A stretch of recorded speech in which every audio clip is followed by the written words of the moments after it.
बिटिआरनि सोलोंथाइ बिफाननि बानजायनायाव फरायसालि DMIT आनजाद।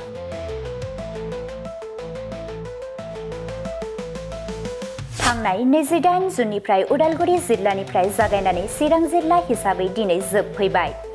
थाखो 5निफ्राय लानानै 12 थाखोनि फरायसाफोरखौ लानानै DMIT एबा डेर्माट'ग्लिफिक्स माल्टिपल इन्टेलिजेन्स टेस्टखौ लानाय जादों।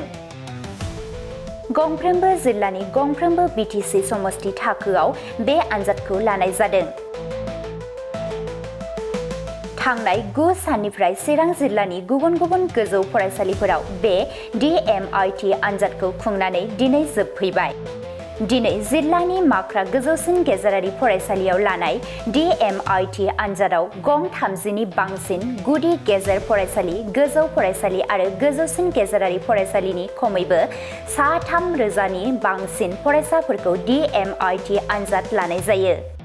DMIT एबा डेर्माट'ग्लिफिक्स माल्टिपल इन्टेलिजेन्स टेस्टआ बिगियानारि आदबजों बानायनाय मोनसे आनजाद। बेनि गेजेरजों सासे फरायसानि सोलोंथाइनि हारोंथाइखौ हमदांनो हायो होनना मिथिहोदों एडभाइजारि बर्डनि सोद्रोमा एबा बेंटल फरायसालिमानि आजिरा मोननाय गोरायुं डक्टर रन्जित कुमार नार्जारिया। जोंनि मानगोनां प्रमद बर' बिथांखौ जों हामबायहोदों। मानो होनोब्ला बिथाङा गोबां बे बड'लेण्ड ओनसोलाव हाबाफारिफोर लादों। जि हाबाफारिफ्रा जोंनि सुबुं जे धोन बेखौ फोजौखांनायनि, गोजौआव दिखांना लांनायनि आरो गुबैयै जोंनि बे सोलोंथाइनि बेलायाव गोबां बिथांखिफोर लानाय जादों। आरो बेनो मोनसे बिथांखिया जाहैबाय DMIT टेस्ट। बे जाबाय क्लास 5निफ्राय लानानै क्लास 12सिम बे गासैबो जेसेबां माने फरायसुलिफोर दङ जोंनि बे BTC ओनसोलाव बे फरायसा फरायसुलिफोरनि खौहाय माने बे DMIT test, dermatoglyphic multiple intelligence test होननाय बे मोनसे साइन्टिफिक मोनसे गोनोखोआरि मेथडजों बानायनाय मोनसे बेयो टेस्ट। आरो बेजों माने रोखायै सासे गथ'नि जे बिनि जोनोमनिफ्राय फैनाय माखासे जे गोहो, बिनि जे रोंनाय, बिनि जे माखासे थाखोमानाय माने गोहोफोरखौ बे टेस्टनि गेजेरजों जोङो नुनो हागोन। खारन बे टेस्टआ गावनो गाव माने जेब्ला फिंगारप्रिन्ट लागोन बे सासे गथ'निफ्राय, बे फिंगारप्रिन्टनि गेजेरजों बे मेसिना रिड खालायगोन ओमफ्राय मोनसे रिपर्ट बियो दिहुनना होगोन। आरो बे रिपर्टखौ जोङो जेब्ला बे टेस्टखौ माने जोङो बे जोंनि बे बिटिआर ओनसोलनि जेसेबां माने कनस्टिटुयेन्सिफोर दङ बे कनस्टिटुयेन्सिफ्राव जोङो फोजोबगोन गिदिंनानै टेस्ट खालायनानै बिनि उनाव जोङो बे रिपर्टखौ जों कालेक्ट खालायगोन जहैनो। आरो बे रिपर्टखौ लानानै जोङो स्कुलनि हेडमास्टार बा स्कुलनि प्रिन्सिपालफोरनो जों राननानै होगोन। ओमफ्राय जुदि बेहाय गोनां जायोब्ला जोङो माने बै गथ'फोरनि जे गारजेन बिमा बिफाफोर ओमफ्राय गथ'फोरखौ लानानै जोङो मोजाङै आरोबाव काउन्सिलिं होनो जोङो गासै हाबाफारिखौ जोङो थिग खालायबाय। खारन बेजोंनो जोङो मोन्थिनो हागोन जे सासे गथ'हा फरायनायनि बेलायाव बेसेबांसिम गोहो दङ। जे बे जोङो ओरैनो सरासनस्रायै जोंनि बिमा बिफा गारजेनफ्रा सानो जाहैबाय सासे गथ'आ माने फरायनायाव बिराद मोजां रिजाल्ट खालायदों मेट्रिकफ्राव, हायार सेकेन्डारिफ्राव, बेखौ माने गावनि बिमा बिफानि लुबैनाय बादि सोरखौबा डक्टर, सोरखौबा इन्जिनियार, सोरखौबा मोनसे प्रफेसार, सोरखौबा माबा गेदेर मानसि जाहैनांगौ होननानै जों माने फोरोंनो थाखाय जोङो सेस्था खालायबाय थायो। जायनि थाखाय गोबां टिउसन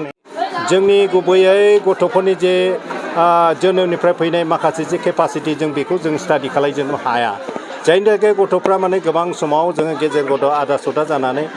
सोलोंथाइ लानायाव माने हेंथा जाहैयो। आरो जेरैबायदि बिमा बिफानि जे सिमां लानानै फोरोंनाय, गथ'आ जे गावखौ माबा मोनसे सिमां लानानै फरायदोंमोन बे सिमाङाव जाफुंहैनो हाया। मानो होनोब्ला गथ'फ्रा फरायनायजों लोगोसेनो गोबां समाव माने गेलेनाय बेलायाव माने माखासे जोनोमनिफ्राय मोनसे बेबायदिनो गोहोफोर लाना फैयो। सोरबाबा फुटबल गेलेनायाव बिराद मोजां जानानै फैयो, सोरबाबा भलिबल गेलेनायाव मोजां जानानै फैयो, सोरबाबा गुबुन मोनसे खेलायाव बाहागो लानायाव बिराद मोजां माने जोनोमनिफ्राय माने बे गोहो लानानै फैयो। नाथाय बे गोहोफोरखौ जोङो बिमा बिफा बा गारजेनफ्रानो गोबां समाव जोङो स्टाडि खालायनो हाया।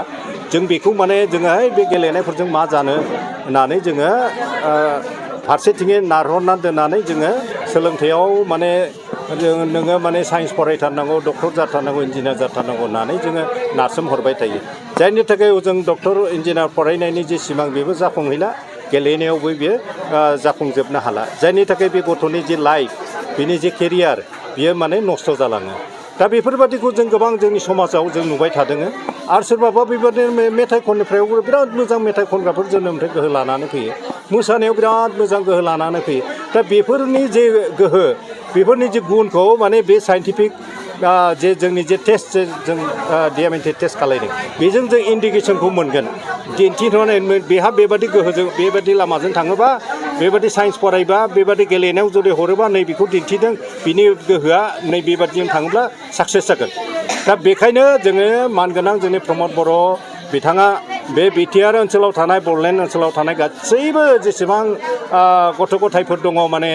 फरायसा फरायसुलिफोर बिसोरखौ जों टेस्ट खालायनानै नायनो नामा जाहाथे जोङो गोथों लामाजों माने सासे गथ'खौ माबोरै माने फोरोंनायाव दैथायलाङोब्ला साक्सेस जानो हागोन बेखौ माने नोजोर होनानै बे DMIT टेस्टनि बे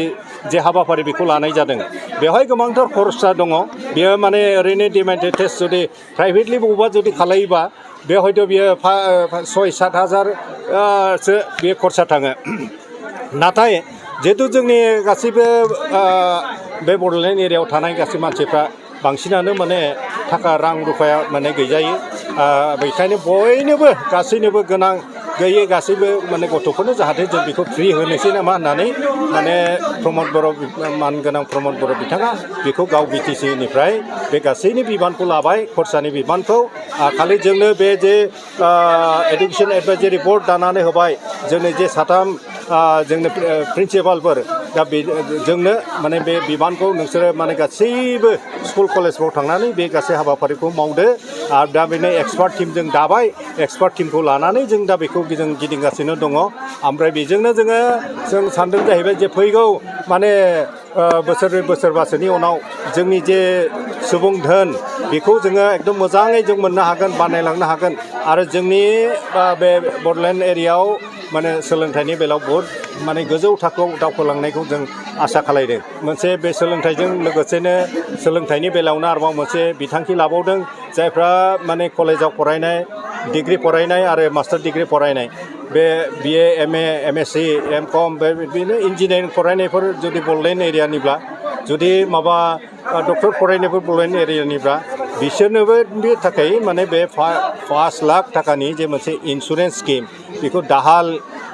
बिथांखि होननानैबो जोङो होनाय जादों थ' बेखौ जोङो माने लन्च खालायसिगोन हयथ' बे 15 आगस्टनि सिगां जों हानाय नंला जानो हागौ एसे टेकनिकेल उसुबिदा जानानै जोङो हयथ' 15 आगस्टनि उनाव 20 तारिखसोनि गेजेराव जोङो बिनि सार्टिफिकेटखौ जों राननो हागोन जायनि थाखाय गोबां मानसिफ्रा माने जोंनि गथ' गथायफ्रा माने गारि सालायबायनानै एक्सिडेन्ट जायो नोरजिया जायो सोरबाबा रुंसारि जानानै थाङो आरो गोबां गोब्राब माने अपारेसन खालायजानांनाय बेबादि बेमारफोर जायो दा बेवहाय बे 5 लाख थाखानिफ्राय अनसुंथाइ मोननो हागोन थ' बेफोरबादि मोनसे हेफाजाब होनो थाखाय प्रमद बर' बिथाङा बेनि गासैबो खरसाखौबो बिथाङानो बानबाय गभर्नमेन्ट हिसाबै थ' बे गभर्नमेन्ट हिसाबै माने बे जे बिथांखि DMIT टेस्ट आरो बेबादि इन्सुरेन्स स्किम बियो माने बड'लेण्ड ओनसोलाव बे प्रमद बर' बिथांनि लानायानो फार्स्ट जोंनि इण्डियायावहाय जोंनि भारतआव खुनु जोंनि गभर्नमेन्टआ बेबादि स्किमखौ गभर्नमेन्ट हिसाबै लायाखै थ' जोङो बेनिखायनो बिथांखौ जोबोद हामबाय होनदों जों गोजोननाय मोनदों आरो जोंनि माने हामलायथिनायखौ बिथांनिसिम जासिदों जे बे मोनसे मोजां बिथांखि बे मोननै बिथांखिखौ जोंनि बड'लेण्ड एरियायाव थानाय गासैबो फरायसा फरायसुलिफोरनि थाखाय लानायनि थाखाय